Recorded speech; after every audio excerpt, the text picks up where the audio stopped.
Welcome to Shivaji studio. ఈరోజు మన news item మన రోజా సెల్వమణి మేడంని పట్టుకొచ్చాను. ఏదో మాట్లాడుతుంది, మనదైన స్టైల్లో కౌంటర్ ఇచ్చే ప్రయత్నం చేద్దాం.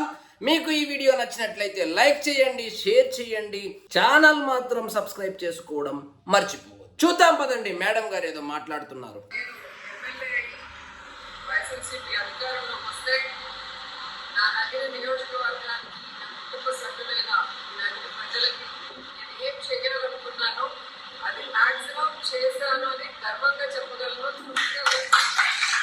నగిరి నియోజకవర్గానికి ఆమె ఏమైతే చేయాలి అని అనుకునిందో మ్యాక్సిమం చేసిందంట.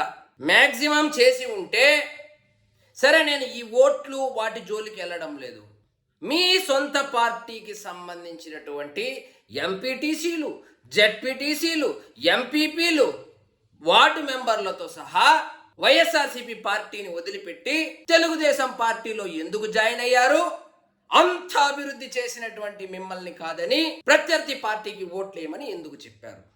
ఒకసారి ఆత్మ పరిశీలన చేసుకోరా మేడం. చేసేసిందంట అన్ని.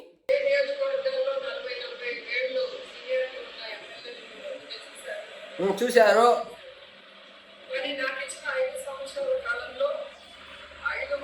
ఇది కూడా అబద్ధమే. మీకు ఇచ్చింది 5 సంవత్సరాలు కాదు, 10 సంవత్సరాలు నగిరిని అభివృద్ధి చేయమని ఎక్కడి నుంచో వచ్చిన వలస నాయకురాలైన నిన్ని వైఎస్ రాజశేఖర్ రెడ్డి ముఖం చూసి, జగన్మోహన్ రెడ్డి ముఖం చూసి 2 సార్లు ఎమ్మెల్యేగా గెలిపించారు మేడం. నగిరి ప్రజలు నోరు తెరిస్తే అబద్ధాలు.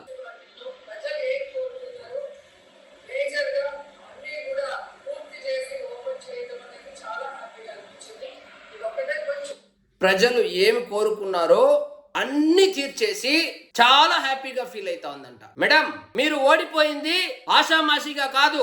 నగిరి నియోజకవర్గం ఏర్పడిన తరువాత అత్యంత ఘోరాతి ఘోరంగా 45,000 ఓట్ల తేడాతో ఓడిపోయారు మేడం.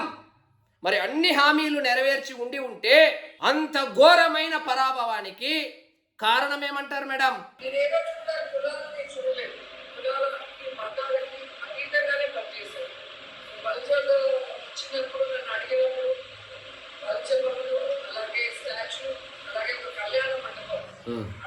ఈమెను ఏం కావాలని అడిగినారంటే, బల్జోలందరూ ఈయన దగ్గరికి వచ్చి, మాకు ఏం వద్దు మేడం, మాకు రోడ్లు వద్దు మేడం, మాకు ఉద్యోగాలు వద్దు మేడం, మాకు ఉపాధి అవకాశాలు వద్దు మేడం, మాకు పరిశ్రమలు వద్దు మేడం, మాకు కేవలం ఒక బలిజ భవన్ ఒకటి కట్టించండి, ఒక కళ్యాణ మండపం కట్టించండి, ఒక శ్రీకృష్ణ దేవరాయలు విగ్రహం మాత్రం ఆవిష్కరించి పెట్టండి మేడం అని అడిగినారంట. అందులో 2 చేసేసిందంట. ఏంటంటే, ఒకటి విగ్రహ ఆవిష్కరణ, ఇంకొకటి ఇదేదో బలిజ భవన్ కట్టించిందంట. అడిగినోనికి సిగ్గుండాలి. ఆ విషయం ప్రస్తావించడానికి మీకన్నా ఉండాలి. మిమ్మల్ని ఎమ్మెల్యేగా గెలిపించింది కళ్యాణ మండపాలు కట్టేదానికి, విగ్రహ ఆవిష్కరణలకు, శంకుస్థాపనలు చేయడానికి కాదు మేడం.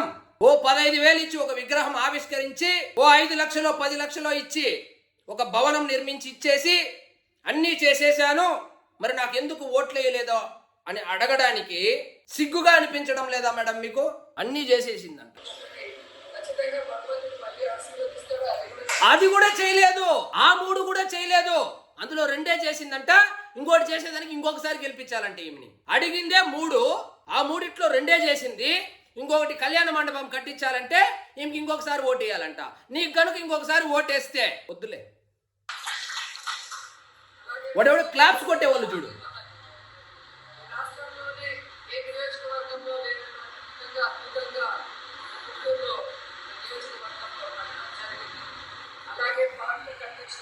పరమాత్మ రాష్ట్రంలో ఏ నియోజకవర్గంలో లేని విధంగా నగిరిని అభివృద్ధి చేసినానని చెప్తా ఉంది. పార్కులు కట్టించిందంట.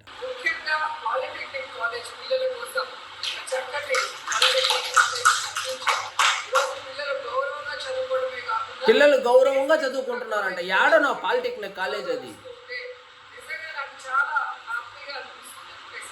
సరే సరే.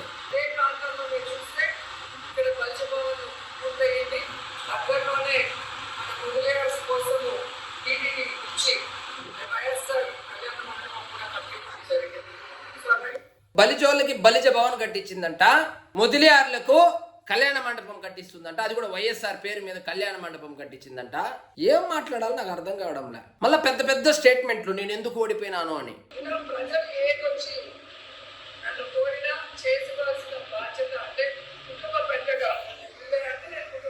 ప్రజలు ఏమొచ్చి కోరినా చేసి పెట్టిందంట. అసలు నువ్వు ఎప్పుడు వచ్చినావు నియోజకవర్గానికి అని నిన్ను వచ్చి ప్రజలు కోరడానికి? ఒకసారి ఆలోచించు. 5 సంవత్సరాల కాలంలో నగిరి నియోజకవర్గానికి తమరు ఎన్నిసార్లు పర్యటించారో?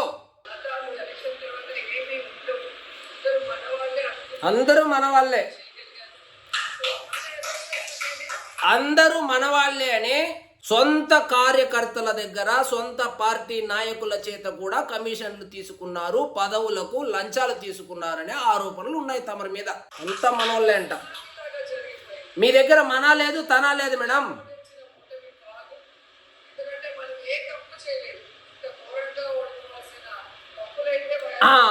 ఆమె ఏ తప్పు చేయలేదంట. ఇంత ఘోరంగా ఓడిపోవడానికి అసలు కారణమే తెలియడం లేదంట. నేను చెప్తా, ఒక 10 కారణాలు చెప్తా మీరు ఓడిపోవడానికి. డైరీ తీసుకొని రాసి పెట్టుకోండి మేడం.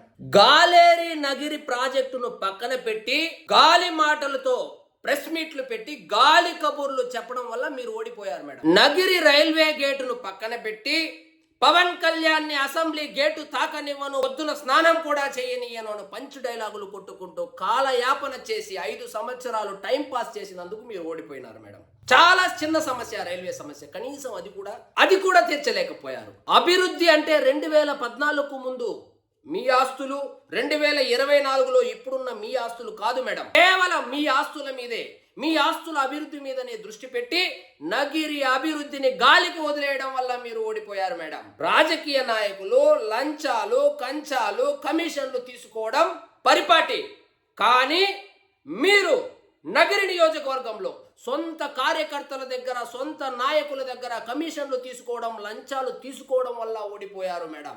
మీ ఆయన సొంత సామాజిక వర్గం బలంతో గెలిచి ఆ సామాజిక వర్గానికి ఇచ్చినటువంటి హామీలైనటువంటి 500 యూనిట్లు ఉచితంగా ఇస్తాము, తాగునీటి సమస్య తీరుస్తామని చెప్పి మాట ఇచ్చి అబద్ధాలు చెప్పి గెలిచిన తరువాత సమస్యలు తీర్చకపోగా మీరే పెద్ద సమస్య అయి కూర్చున్నారు మేడం. చేనేతలకు మీరే పెద్ద సమస్యగా మారడం వలన మీరు ఓడిపోయారు మేడం. తిరుమల దర్శనానికి ఎన్నిసార్లు వెళ్ళారో కనీసం అన్నిసార్లు కూడా నియోజకవర్గంలోని 5 మండలాలను కనీసం నామమాత్రంగా కూడా పర్యటించకపోవడం వలన మీరు ఓడిపోయారు మేడం. శంకుస్థాపనలు చేస్తారు, సెల్ఫీలు తీసుకుంటారు, మాయమవుతారు.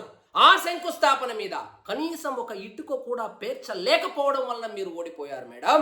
పరిశ్రమలు తీసుకొస్తా, ఉద్యోగాలు కల్పిస్తా, ఉద్ధరిస్తా అని ఉద్ధర మాటలు చెప్పి అధికారంలోకి వచ్చిన తర్వాత ఉన్న పరిశ్రమలు, చాలా చిన్న పరిశ్రమలు అయినటువంటి ఆ చేనేత పరిశ్రమలను కూడా మూతపడడానికి తమరి పరిపాలనే కారణము. అందుకే మీరు ఓడిపోయారు మేడం. బెంచ్ కారులో తిరగడం తప్ప ఏ రోజైనా నగిరిలో రోడ్ల గురించి పట్టించుకున్నారా? కొత్త రోడ్లు వేశారా మేడం? రోడ్లు వేయకపోగా గుంతలకు కనీసం కంకర రాళ్ళు వేసిన పాపానైనా పోయారా? అందుకే మీరు ఓడిపోయారు మేడం. చివరగా కేవలం మీ నోటి దూల వల్ల నోటికొచ్చినట్లు కనపడిన వాళ్ళనంతా విమర్శించడం వల్లే మీరు ఓడిపోయారు మేడం. ఈ 10 చాలా, చెప్పుకుంటా పోతే 100 చెప్పొచ్చు మేడం మీ గురించి. మీకు ఒక ఉచిత సలహా ఇచ్చి ఈ వీడియోని ఇంతటితో ముగిస్తాను మేడం. మీరు 2029లో కూడా నగిరి నుంచి పోటీ చేస్తే మీరు ఓడిపోబోతున్నారు. మీరు ఇప్పుడే ముందు జాగ్రత్తగా పక్క నియోజకవర్గాన్ని ఎంచుకోండి. ఇదండి ఈరోజు మన టాపిక్. మీకు ఈ వీడియో నచ్చినట్లయితే లైక్ చేయండి, షేర్ చేయండి, ఛానల్ మాత్రం సబ్స్క్రైబ్ చేసుకోవడం మర్చిపోవద్దు. జై హింద్.